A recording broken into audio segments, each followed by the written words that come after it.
How to be a successful investor or an entrepreneur.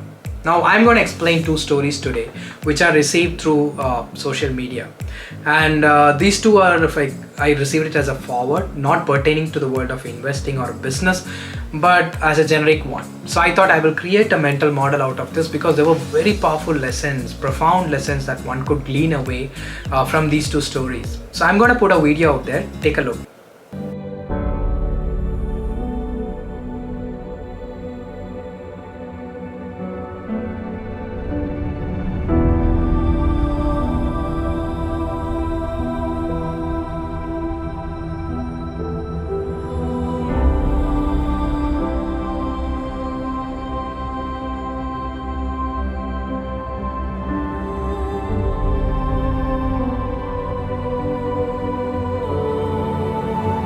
Interesting video, isn't it? There are many lessons you would have already picked out, especially for investors. Now here are two things or three things I picked up from that video. First one is avoid loss aversion. Loss aversion is a behavioral bias where human beings are unable to take the losses. Instead of taking losses, they try to recover the profits, whatever is left out in the table, or recover the money, what is left out in the table.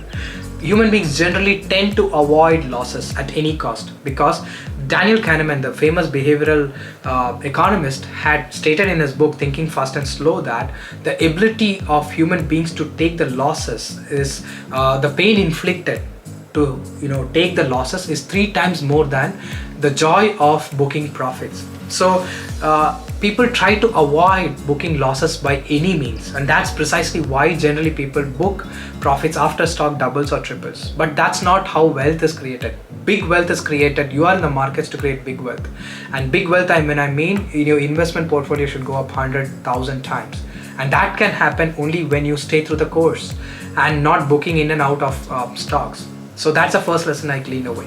The second one, don't be that guy who is unable to go through the pain of market cycles. Just like the seasonal thing that we saw, when the winter came, many things broke down and the guy ran away. Most investors throw in the towel to recover the profit money that they have, whatever is left out, especially when the stock market crashes like 50-60%. They try to recover what is left on the table and throw in the towel and just leave the markets. Do not do that. Wait through the course, because seasonal, just like seasons, market cycles and economic cycles are inevitable. One needs to stay through the course and go through the pain, and that pain is the reward. Pain will be rewarded later on when you stay through the course, most often. Now be the guy, the last guy, who waited through the course from the point of seeding, putting the seed, all the way till it became a tree. Now that is where the real multi-baggers are made. That is where the 100-baggers are created. And that's where the real wealth is created. Now the second story is a very common forward. Probably you got this earlier. It's like, think like a farmer. Now look at this image out there. When you invest, you need to think like a farmer. Don't shout at the crops. Don't blame the crop for not growing fast enough. Don't uproot the crops before they have had a chance to grow. Choose the best plants for the soil. Irrigate and fertilize. Remove weeds. Remember, you will have both good and bad seasons. Just conveying the same message as the previous video, a lot of things are overlapping. So the idea is you find the best the best plans for the soil. You need to find the best investment ideas for the markets you're investing into, or in multiple markets you're investing into. Irrigate and fertilize, which means water and maintain the portfolio well.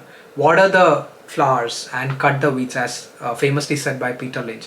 You need to cut the weeds, remove the weeds constantly. There will be laggards in the portfolio which you need to cut. Now, what will be a laggard, what will be a winner is something we need to understand through mastering the process of investing. The good idea I practice to avoid selling early is, write it down. At least it helps why you are investing in a stock. You have to write down at least one paragraph. This is what Warren Buffett suggested. You need to have an idea why you invested in a company. And if the thesis remains intact, it is not a wise idea to go ahead and sell it out at early profits, to book early profits. Now that is a think like a farmer. Economic cycles are inevitable, market cycles are inevitable. One who goes through the courses of ups and downs and stay through the course is going to be coming out the other side successfully and wealthy. So that's the message I wanted to convey through these two stories. I hope this was helpful. Signing off, Sandeep.